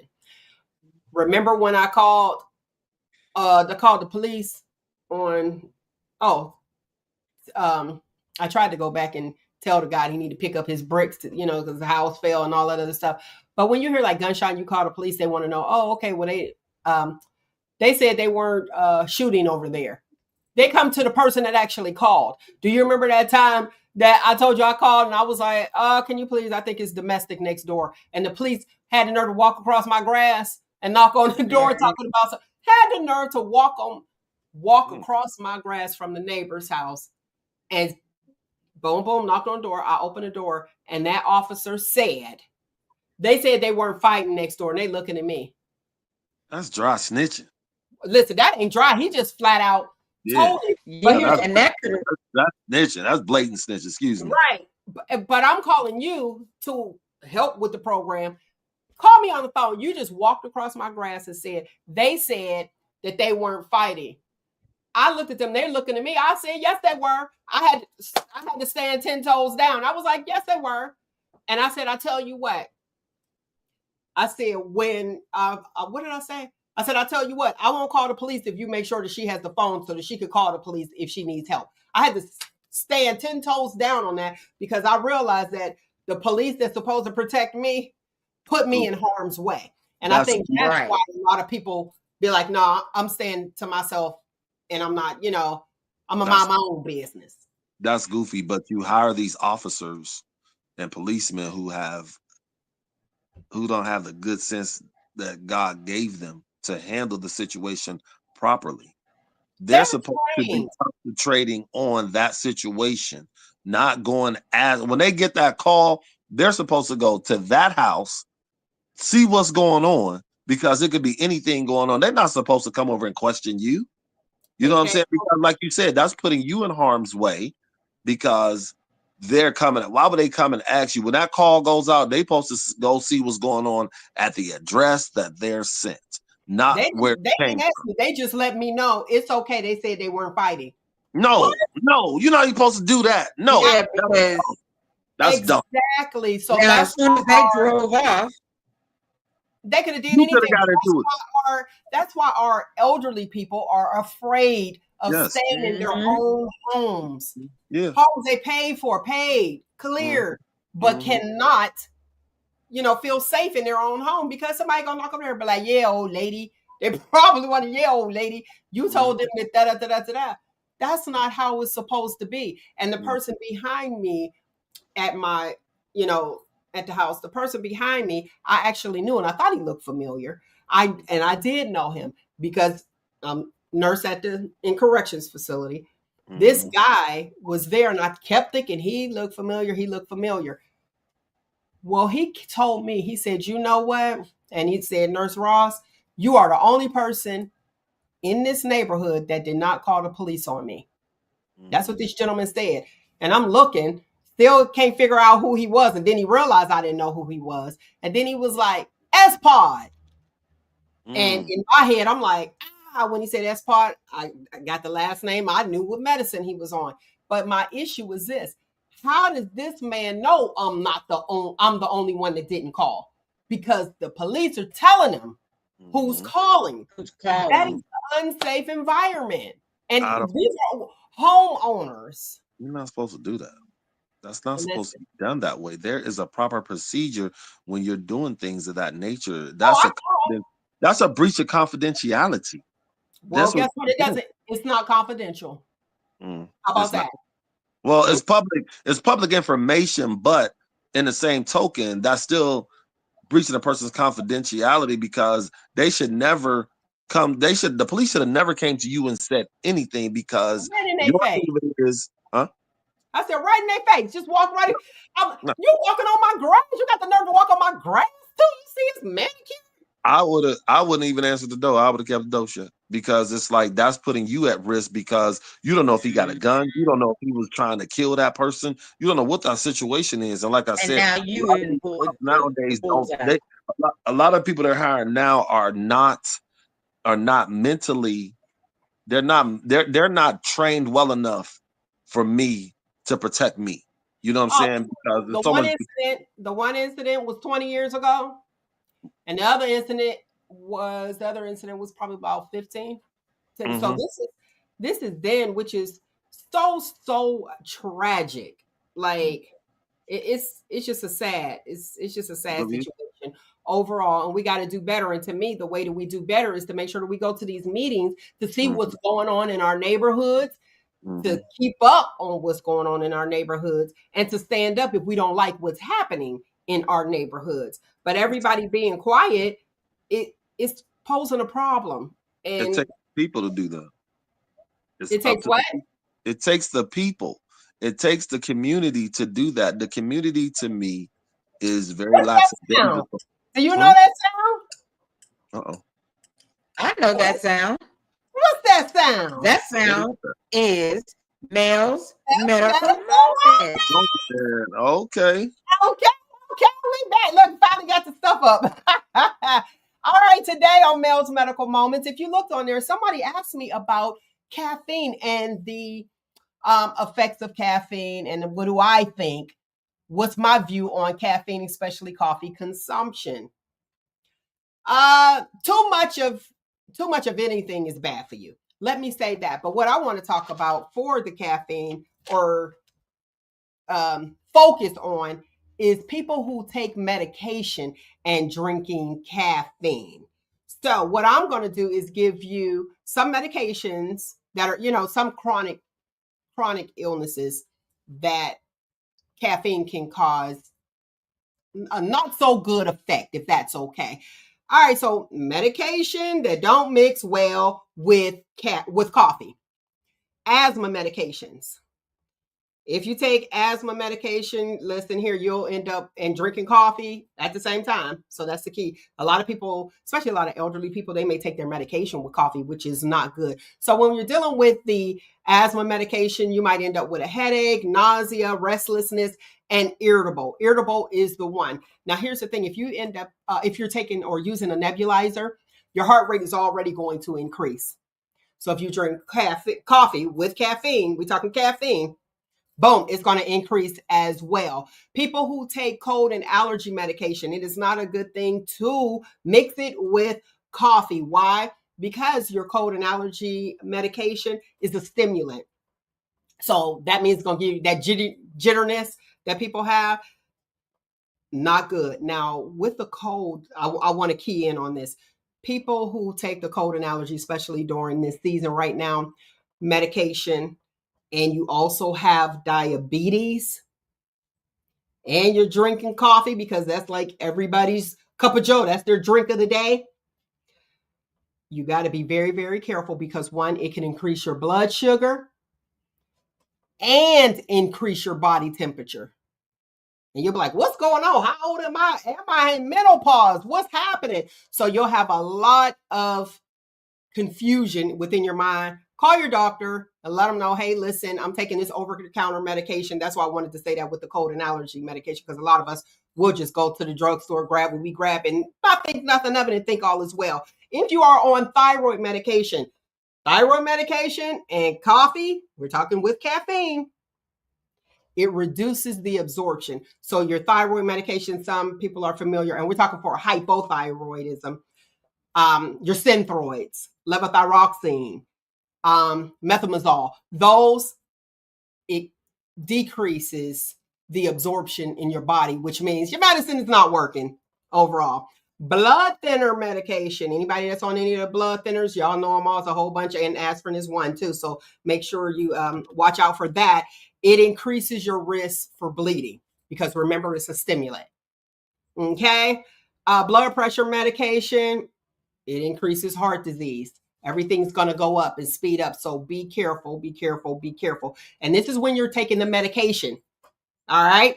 So that's important as well. What else you got? Antidepressants. That reduces the amount of absorption as well. Antidepressant medication and coffee. Antipsychotics, same thing. Reduces the absorption. Osteoporosis. Those are people with bone issues and feel like, what's going on? And I'm drinking this caffeine. It reduces the effect as well. Melatonin, we already know that's what we get. Some people get a babies, the melatonin. It's a natural hormone that we already have. So when it gets dark outside, that's the hormone that makes our body say, I'm getting sleepy. But if you take the chewables, they have those over the counter, the chewable melatonin tablets, and they have gummies as well. It's going to have an adverse effect, obviously. Coffee, caffeine. Yeah, I'm not sleepy anymore.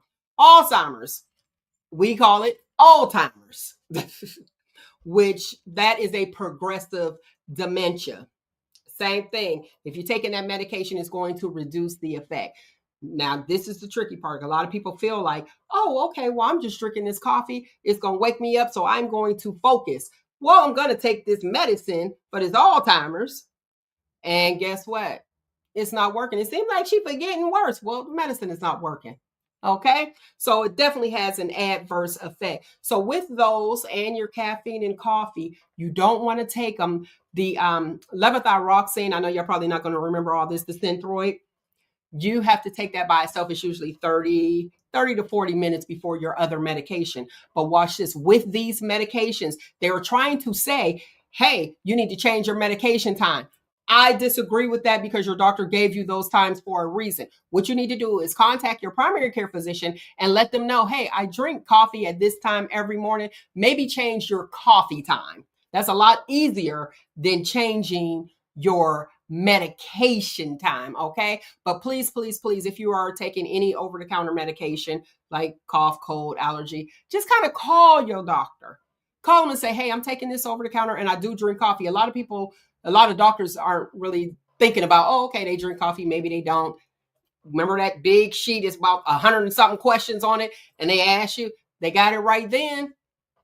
But as time go on, it just kind of slipped their mind, and you're just going for your chronic care visit and blah, blah, blah. Say, hey, doc, I drink coffee every single day. And when I drink coffee every single day, is it okay to take it with this and this? Or what time? How many hours? What's the time span that I need to space out, before I take this or drink this coffee? Some people drink coffee during the day because that seems to be the thing. That's the it thing right now, I guess, to a certain extent. I don't know if it's a fad or what, because coffee is nasty, but I like all the stuff to kind of go in the coffee. That's what I'm drinking. Let your doctor know I drink so many cups of coffee a day. How many hours, should I drink the coffee? If I take my meds at 8 o'clock, should I drink the coffee at 6, 6:30, 10? Keep your medication if you can. Keep your medication at the times that the doctor actually prescribed it for. Okay. All right. There's Mel's medical moments. There was a question over there about it. I was like, oh, let's talk about it. Do y'all drink coffee? I do. I'm not a coffee drinker. I may drink a cappuccino. I'm a tea drinker, so now I'm not a coffee. I'm not get up in the morning when I need my cup of coffee. That's not me. I may drink a cappuccino in the morning. That's it. Okay, so you just like the good stuff of the coffee. Yeah, that's it. I don't like all the pick me. I've drank it at times, and I don't get this. I don't get what people get about it. You know what I mean? Because I'm not a routine coffee drinker. You ask people that they thrive to get that coffee every morning. You know what I mean? So for me, it's like I'm not a routine coffee drinker. Like if I get up, sometime if I go to the store, I may go grab a cappuccino in the morning on my way to work, but that's it. Okay. What about you, Nick? I got feedback. I'm definitely. I was like, I don't know why I have. Hold on. Okay, Nick. I'm definitely a coffee drinker. Okay, hot coffee, cold coffee, whatever. Like I like my iced coffee. I tried the cold brew. It don't taste the same as iced coffee. I don't like the cold brew, but yeah, especially my iced coffee. Do you guys like the taste of coffee? I like the taste of what I put in it or how I get it. Like my caramel macchiato, my butter pecan. You like what's in it. What about you? Do you like the taste of coffee? No, because it makes your breath stink, and I don't like the taste. I like the aftertaste. Okay. I like cappuccino because it doesn't have such a bad aftertaste, but I just don't. I'm not a coffee dude. I've never been. Like I said. Okay. I want to ask both of you guys. So it sounds like y'all just drinking it, but you like to taste the other stuff that's in it. So Yes. why are we drinking coffee if we really don't like the taste? Do you know? See, Well, I don't drink coffee by itself, so I have to have a flavored creamer in it, or if I don't have a flavor like regular creamer with sugar. I got that. And not to cut you off, then why are you drinking it? What is the purpose of you drinking coffee? I don't know. I It became a habit for me. It just became a habit. sometimes I'm cold in the morning. I want something to warm me up. You know. Okay, so you drink it up. You drink it for warm. I drink it for warmth and the taste. You know, because like I said, I'm not a typical coffee drinker. I like cappuccino because I like the taste of cappuccino. Okay. Nick, you just became Yeah, like being that I work midnights, a lot of times I drink it to stay up, especially when I'm starting to get sleepy. And you know, the caffeine is supposed to be a stimulant. Sometimes it works, sometimes it don't. And that's where I was going. That's what I needed to know. Like, why would you just drink something and you don't even like the taste? Because I'll drink coffee. I don't like the taste of coffee. I have to have stuff in it to help get it down. But my reason is the same for Nick. My reason is to wake me up. But what I am noticing, and I'm sure a few other listeners out there are noticing it as well, it's not waking me up anymore. Mm-hmm. And I don't even drink it like that. But the purpose for coffee for me to drink, because I like tea. I used to love tea, was to wake me up. I need a wake up. Oh, okay, you can put this in it and then I can get it down. That's what the taste is for, to get this down so that I can wake up and do what I need to do.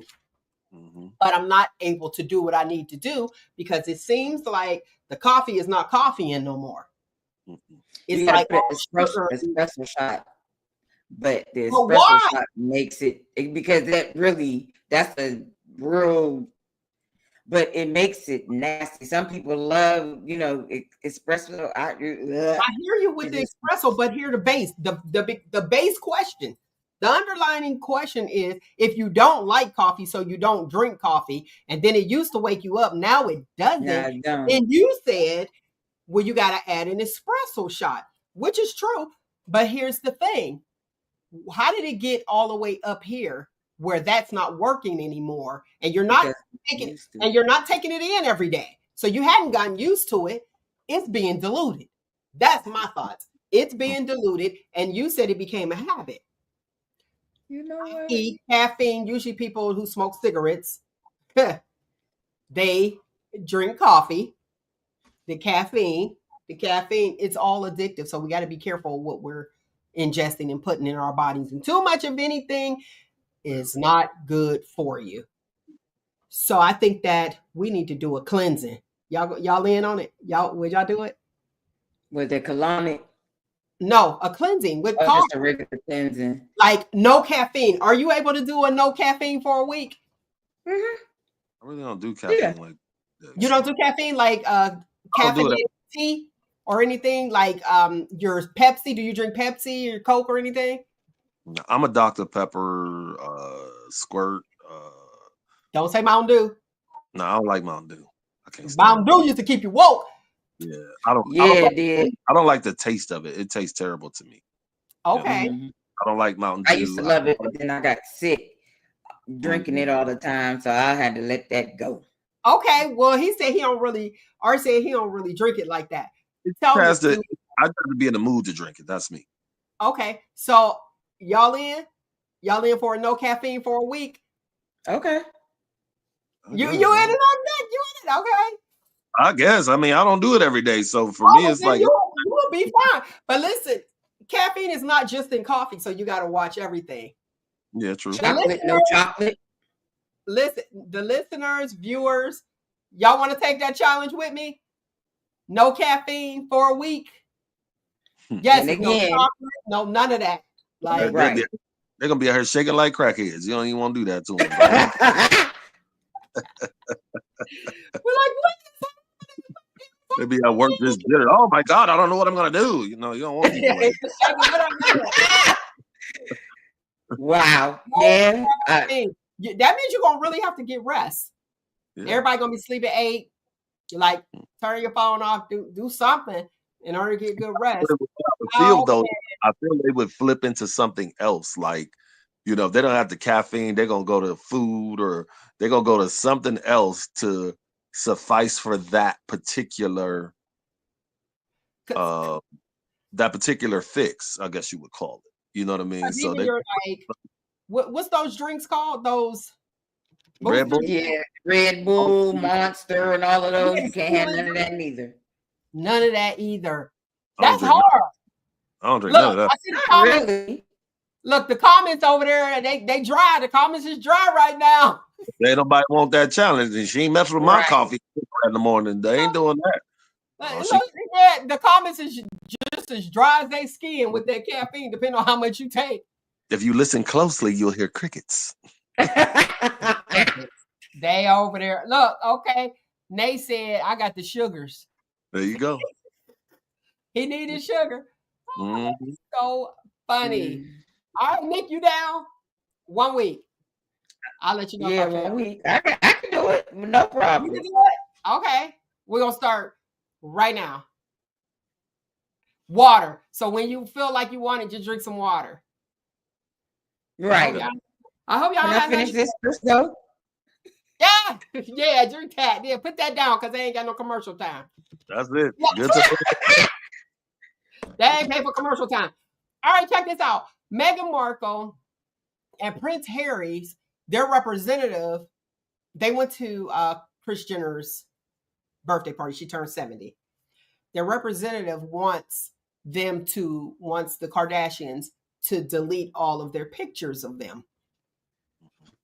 Now, how do you feel about being out somewhere and you're taking these pictures, but don't want anybody else to post the pictures?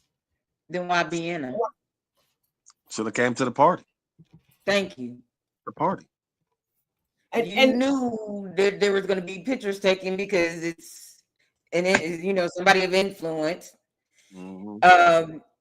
A big birthday party. You know there's going to be. If you don't want to be seen in pictures, don't take none.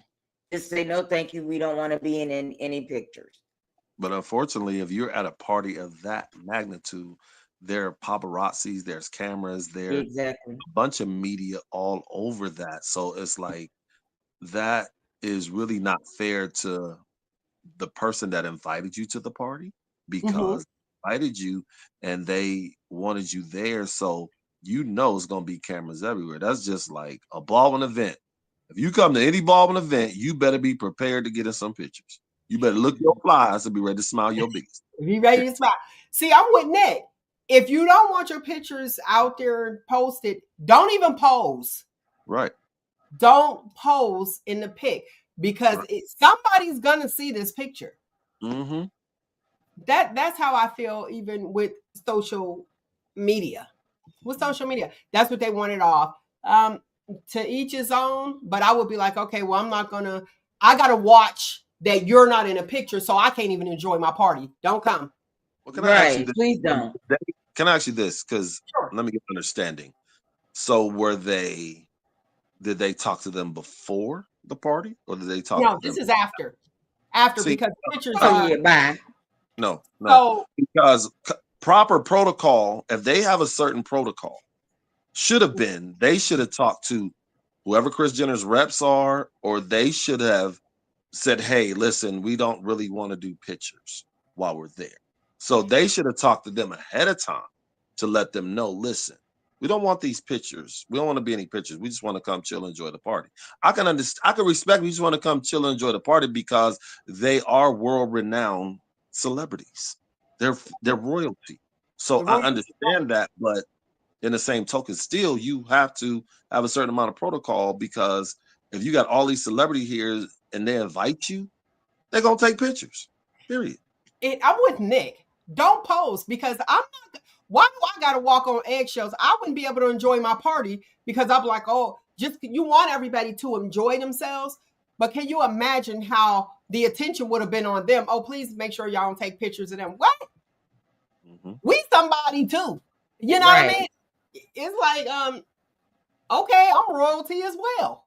What are we doing? And why do I have to walk on eggshells for you to come to my party? Don't come. I'm telling you, if you don't want to be in no pictures and if you get invited to my gig, don't come. Do That's not it. come because I can't guarantee you that. And I can't guarantee you that it's not going to be on social media or anything like that. And I'm not walking on eggshells. If you don't want to partake in what's going to happen, do not come. And they Don't should have post said no that pictures too. and they should have said that ahead of time. You know, like Mhm. the Right. proper protocol should have been that they should have had their representatives, because they have representatives, to Mhm. say, hey, you know what, we don't want to really be in no pictures. Well, like, And I would have said, don't come because I yeah, can't I would guarantee have you. said don't come too, because don't come to my party if you don't want to be in no pictures. We understand who you are. Everybody in the world knows who you are. If you're But at a, even if not them, let's just say us. You have a party. Like you said, if I go to a ballroom party, I expect to be seen in a photo. you got Right. doggone right, So because that's what we do. I go to a Nick the Voice party. I expect to be seen in a photo. Absolutely. Otherwise, I'm not gonna go. I might be in the background, somebody taking pictures. You know what I mean? If you don't, you hide from the camera. How about that? Because that's a lot easier Yeah. than having the person that's having the event or people that's having a good time. Oh, I'm sorry, you ain't want to be in there. I'm having a good time with my friends, and then you get in the picture, and then now you're like, oh, I don't want to be in the picture. You're Don't going to get be in. hiding all night then, What's the because purpose? What's the everybody purpose? takes pictures with their phone. Well, you know what? See, and that's my point. You need to, if you don't want to be in the picture, it's your responsibility to not be in photos. You hide and run all night. Don't What's the come purpose of you even as coming? you're telling me later, oh, okay, I don't want to be in that picture. Can you take that down? Can you bye? Don't pose for the picture. That's all I say. What's Don't the pose. purpose of That even part. coming? Of you? What's the purpose of you? They know for a fact that it's going to be cameras and media everywhere for that event. So, like you said, why put yourself in harm's way of being in pictures? Because it's a party. People are going to take pictures all night long. So it's like, if you know they know for a fact they're going to be taking pictures. They know this. They're not dumb. They have the common sense that God gave them to know that it's that type of party. You're talking that type of celebrity. Is you're going to have every A-lister in the building at that party. So yeah, they're going to take a lot of pictures. Period. I don't get it. People do what And they that is do definitely on the way they period. feel. Last question. We got 2 minutes, and I want you guys to let me know what you think. There was a ex-wife. She got a divorce. That's why I said ex-wife, if you heard me. Got a divorce, but she told her ex, they have a child that's, I think, 2. Yeah, they have a child that's 2 years old. The ex-wife tells the child's father that he cannot date or bring anyone around their daughter until she is 6 years old. Do you agree or disagree with that? Your ex-wife tell you that your child cannot be introduced to a new boo you may have until she's 6 years old. She is 2 years old right now. How I you feel kind of about an agree ex-wife because telling you you that don't you know. can't introduce people? I agree with that because you don't know if you're going to be with that person. So why introduce your child, get them used to somebody, and 4 then years? Okay, go ahead. yeah, because some folks sometimes ain't together but 6 months, and then they on to the next person. So I a little bit agree with it because you want to make sure that is going to be a stable relationship. Because who wants to keep introducing their child to different people? I mean, Okay. same thing for these females. Don't do it. Okay. Listen to the question. Well, not even question, statement. You cannot introduce anyone to my child until my child is 6 years old. Okay. Okay, go ahead. Art, what you think? I think that's appropriate. And the reason why I feel that's appropriate, because the child is still in the growing stages, you know. And the way I feel about it is that, that child soaks up everything. So if that child is around that person, that child is soaking up who that person is. And, like Nick said, and I agree with Nick on that part, like you don't know how long that relationship gonna last or whatever the case may be. And I agree with the mother, because you don't want that child confused at 2 years old. You know what I mean? And that Well, child 6. needs to be So 6 years old, that's when you can introduce her. Now, here's my thing. Who's to say, and when she turns 6, that you're going to be with the person that you with, true. long? This is just me. You can't tell me what to do in my house. You got your thing over there. We are exes. So I tell you, the child lives with you. So whoever you meet, the child is meeting, or are you not introducing the child until she turns 6 years old to whoever that you plan on dating? Nobody even said that the man was even probably dating anybody. I just have an issue with you. You're my ex. Now, when we were together, you can tell me what you want me to do. Okay, she's not doing blah, blah, blah, because we're co-parenting. But to tell me tomorrow is not promised, and you telling me I got to wait 4 years, 4 years from now, to introduce anyone to my child. I think that's a lot of nerve. But to each his own. Some people doing way too much. Look, y'all hear what I say. People doing way too much. All right, let me get today's footnote. Can somebody push something? I don't know what that is. Today's footnote. By trying to do too much, you risk not doing enough. Find you, embrace you, most importantly, always, always love you. Until next week, people, we know what it is. 1, 2, 3. ShopTalk. I love you guys for listening. Hey, check us out on YouTube. We're on all socials at Shop Talk with Mel. It's located right below. There we go. Also, wherever you get your podcasts, Shop Talk with Mel.